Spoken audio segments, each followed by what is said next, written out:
에베소서 3장 14절부터 21절까지 말씀 다 함께 한 목소리로 합독하도록 하겠습니다. 합독하겠습니다. 시작. 이러므로 내가 하늘과 땅에 있는 각 족속에게 이름을 주신 아버지 앞에 무릎을 꿇고 비노니 그의 영광의 풍성함을 따라 그의 성령으로 말미암아 너희 속사람을 능력으로 강건하게 하시오며 믿음으로 말미암아 그리스도께서 너희 마음에 계시게 하시옵고 너희가 사랑 가운데 뿌리가 박히고 터가 굳어져서 능히 모든 성도와 함께 지식에 넘치는 그리스도의 사랑을 알고 그 넓이와 길이와 높이와 길이가 어떠함을 깨달아 하나님의 모든 충만하신 것으로 너희에게 충만하게 하시기를 구하노라. 우리 가운데서 역사하시는 능력대로 우리가 구하거나 생각하는 모든 것에 더 넘치도록 능히 하실 이에게 교회 안에서와 그리스도 예수 안에서 영광이 대대로 영원 무궁하기를 원하노라. 아멘. 오늘 말씀에 보면 사도 바울이 무릎을 꿇고 기도했다고 했습니다. 기도는 무엇인가? 먼저 기도는 우리의 영적 호흡이며 강력한 무기라는 것입니다. 사도 바울은 감옥에 갇혀서 늘 기도했습니다. 우리가 알고 있지만은 데살로니가에서도 보면은 사도 바울이 쉬지 말고 기도하라고 했습니다. 그리고 감옥에서 늘 찬양하며 기도하는 사도 바울의 모습을 볼 수 있습니다. 제가 예전에 읽은 책 중에 오늘 말씀에 이러므로 내가 하늘과 땅에 있는 족속에게 이름을 주신 아버지 앞에 무릎을 꿇고 비노니 이렇게 말씀하고 있는 것입니다. 오늘 말씀을 빼먹었네요. 그런데 오늘 무릎을 꿇고 비노니 이렇게 말씀하고 있는데 사도 바울은 이 무릎을 꿇고 빈다는 이 말씀 가운데 간절함이 숨어져 있습니다. 유대인들은 서서 기도합니다. 유대인들은 서서 기도하는데 사도 바울은 무릎을 꿇고 기도했다는 것은 그만큼 간절하게 기도했던 것이죠. 예수님도 겟세마네 동산에서 무릎을 꿇고 기도했습니다. 많은 사람들이 그렇게 기도했다는 것이죠. 제가 예전에 읽은 책 중에 5만 번의 기도의 응답이라는 그런 책이 있습니다. 조지 밀러 목사님이 쓴 그 책에 보면은 그 기도를 5만 번을 받는 비결들이 나와 있어요. 그 비결들을 보면은 여러 가지가 있는데 기도에 대해서 확실성을 가져야 된다. 또한 기도에 하나님을 신뢰해야 된다. 또 기도하고 그것을 기록하고 또한 그것을 점검해야 한다. 또 기도하면서 우리가 끊임없이 기도해야 된다. 이런 여러 가지 내용들이 있는데 저는 이 책을 읽으면서 근데 한 가지 제가 의아한 것이 있습니다. 제가 믿음이 없어서 그런지 아니면은 성적이 삐딱해서 그런지 몰라도 항상 말씀을 보거나 아니면 뭐 책을 보면은 과연 그럴까? 과연 이게 가능할까? 이런 생각을 늘 많이 하게 합니다. 그래서 오늘 보면은 이 5만 번의 기도의 응답에 보면은 이런 내용이 있습니다. PPT 하나가 빠졌네요. 1년이 365일이라면은 10년이면 3650일입니다.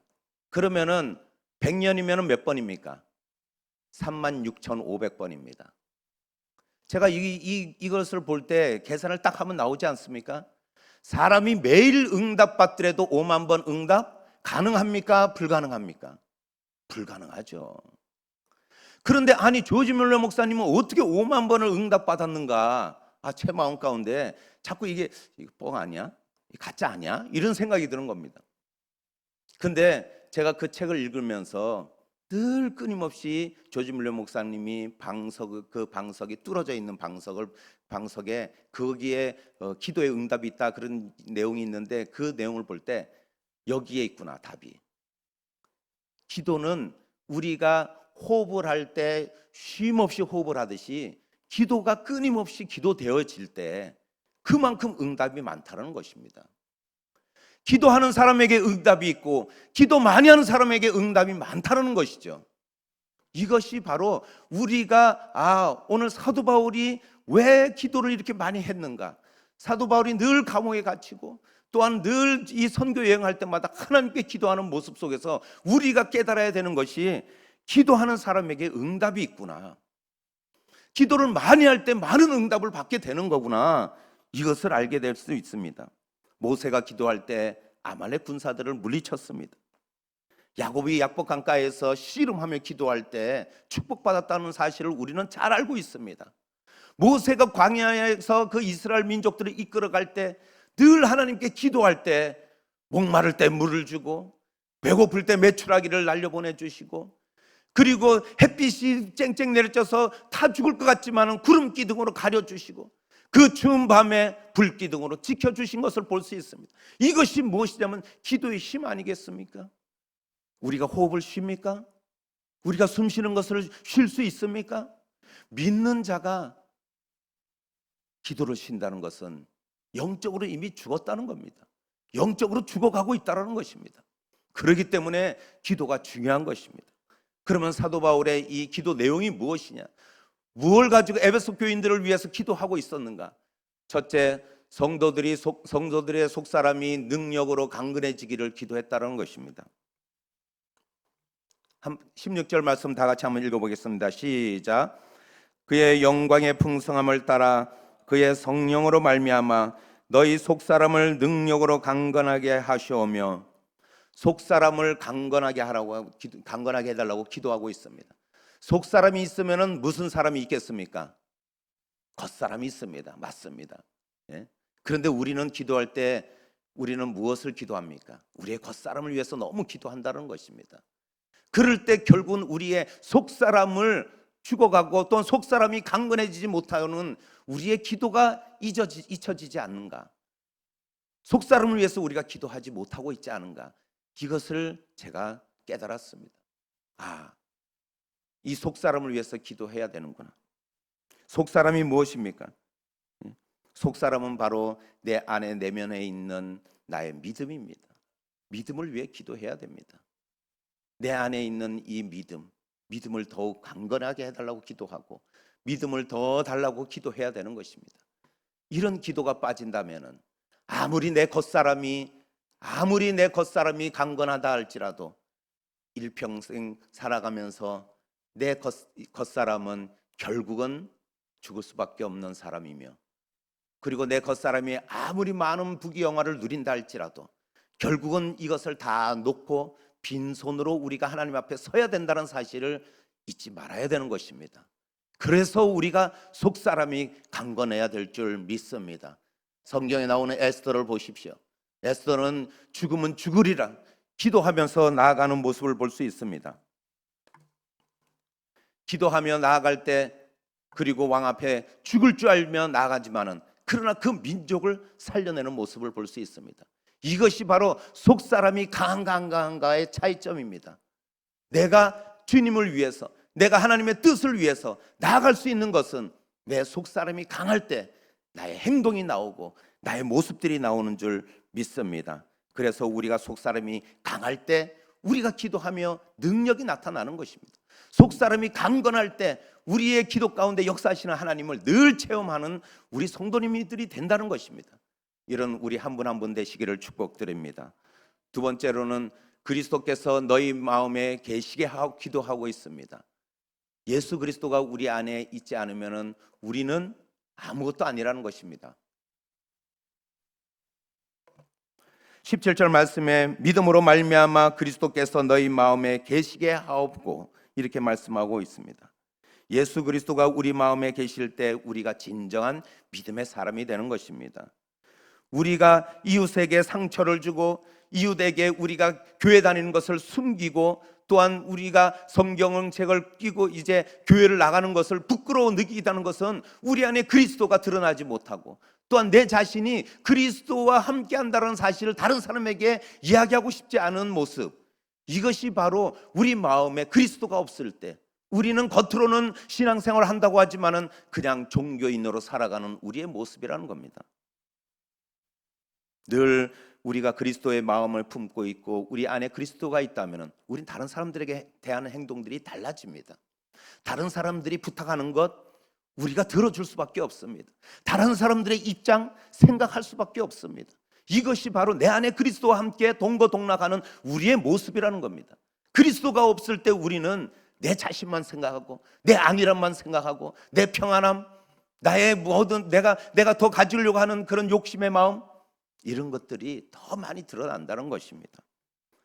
세 번째로는 무엇이냐면은 성도들이 사랑으로 굳게 서게 기도했다라는 것입니다.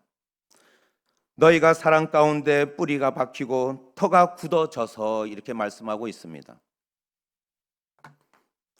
성도의 영적 성장을 위해서 가장 좋은 토양에서 자라라는 것입니다.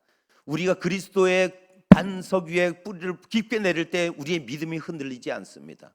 그리고 또한 우리가 그리스도의 토양에서 자라나는 때 그 토양이 뭔지 아십니까? 바로 예수 그리스도의 사랑입니다. 사랑의 토양에서 자라날 때 우리의 믿음이 흔들리지 않고 굳건하게 설 수 있다는 것입니다. 사도 바울은 에베소 성도들이 이방인이고 믿음이 적은 그런 이제 초신자고 하는 그 에베소 교인들에게 이제 더 믿음의 뿌리를 깊게 받고 믿음에 흔들리지 않기를 간절히 기도했다는 것입니다. 누가 봉사를 합니까? 누가 교회에서 충성을 합니까? 누가 교회 일에 적극적이냐는 것을 제가 곰곰이 생각해 볼 때 권사님들이 물론 가장 잘하죠. 왜 권사님들입니까? 그것은 우리가 그만큼 믿음의 그 뿌리가 깊고 신앙의 연륜이 그냥 있는 것이 아닙니다. 또한 나의 그 신앙의 체험들이 그냥 이 체험이 그냥 이 지나가든 어디 그냥 이 가볍게 생각하는 그런 체험들이 아닙니다. 그런 체험들이 있기 때문에 내가 봉사의 자리, 네, 제가 하겠습니다. 목사님이 어떤 부탁을 하더라도 네, 제가 하겠습니다. 이런 반응들이 나타난다는 것은 바로 이 신앙의 뿌리가 깊고 또한 그리스도의 사랑에 그 토양에서 자라나서 그 체험을 했다는 겁니다. 내가 예수 그리스도의 사랑을 입은 자인데, 내가 예수 그리스도의 사랑을 경험한 사람인데, 그렇기 때문에 그런 분들이 교회 일에 열심이고 또한 봉사하고 충성하고 이 기도의 자리, 그리고 영상으로 기도하시는 분들이 바로 그런 분들인 줄 믿습니다. 사랑의 체험과 또한 하나님의 그 견고한 반석에 뿌리가 내려져 있는 성도님들일 때 기도할 수 있고, 또한 그것이 우리에게 믿음의 어떠한 풍랑을 만나더라도 믿음에서 떠나지 않고 우리가 끝까지 묵묵히 믿음의 길을 걸어갈 수 있는 것입니다. 요한계시록 2장 1절에서 4절 말씀에 보면은 에베소 교회의 사자에게 편지하노라. 오른손에 있는 7뼈를 붙잡고 7 금촛대 사이를 거니는 이가 이르되, 내가 내 행위와 수고와 내 인내를 알고 또한 악한 자들을 용납하지 아니하는 것과 자칭 사도라 하되 아닌 자들을 시험하여 그의 거짓된 것을 내가 드러낸 것과 또 내가 참고 내 이름을 위하여 견디고 게으르지 아니한 것을 아노라. 그러나 너를 책망할 것이 있으니 너의 처음 사랑을 잊어버렸느니라. 우리가 그 그리스도의 사랑을 잊어버리지 말아야 되는 것입니다. 에베소 교회인들에게 그 첫사랑을 잃어버렸다고 나중에 요한계시록에 요한이 기록할 때 그것을 책망했습니다. 우리가 그 그리스도의 첫사랑을 잊어버리지 말아야 된다는 것입니다. 마지막으로 성도들이 하나님의 절대적 사랑까지 이르게 기도했다는 것입니다. 18절 19절 말씀에 보면 능히 모든 성도와 함께 지식에 넘치는 그리스도의 사랑을 알고, 이렇게 이야기하고 있습니다. 19절 그 넓이와 길이와 높이와 길이가 어떠함을 깨달아 하나님의 모든 충만하신 것으로 너희에게 충만하게 하시기를 구하노라, 이렇게 말씀하고 있습니다. 18절 말씀에 보면은 지식에 넘치는 그리스도의 사랑을 알고, 이렇게 말씀하고 있습니다. 여기서 지식이라는 것은 세상적인 지식, 우리가 경험하고 세상에 우리가 살아오면서 알고 있는 그런 지식을 뛰어넘는 사랑이라는 겁니다.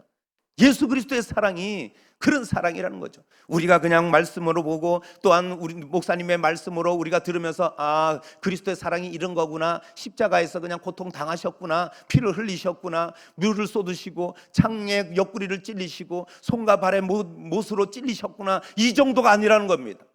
우리가 알고 있는 그 고통의 고통보다도 더한 고통이 바로 우리가 세상의 지식보다도 더한 고통이 십자가의 고통이라는 거죠. 그것을 오늘 알기를 간구한다고 사도 바울이 에베소 성도들에게 이야기하고 있는 것입니다. 우리는 얼마나 알고 있습니까? 우리는 그 예수 그리스도의 사랑을 얼마나 우리 가슴에 애간장이 녹도록 우리가 그것을 경험하거냐. 제가 오늘 말씀을 준비하면서, 오늘 이 말씀을 준비하면서 제가 회개를 얼마나 했는지 모릅니다. 성도님들의 아픔을 그렇게 우리가 기도한다고 하면서, 김바울 너가 그렇게 성도를 위해서 사역한다고 그러면서 너 얼마나 기도했냐, 얼마나 우리 성도님들을 위해서 그 아픔에 대해서 네가 공감을 했냐. 예전에 은혜 있을 때야 했지, 예전에 한참 뜨거울 때는 했지, 근데 너 지금 뭐 하냐. 제 마음 가운데 그런 말씀이 막 울려 퍼지는 것 같아요. 하나님 죄송합니다. 더 기도하겠습니다. 더 하나님 앞에 우리 성도님들을 위해서, 우리 교회를 위해서, 이 나라를 위해서, 이 민족을 위해서 다시금 우리 촛대가 옮겨지지 않도록 기도하겠습니다.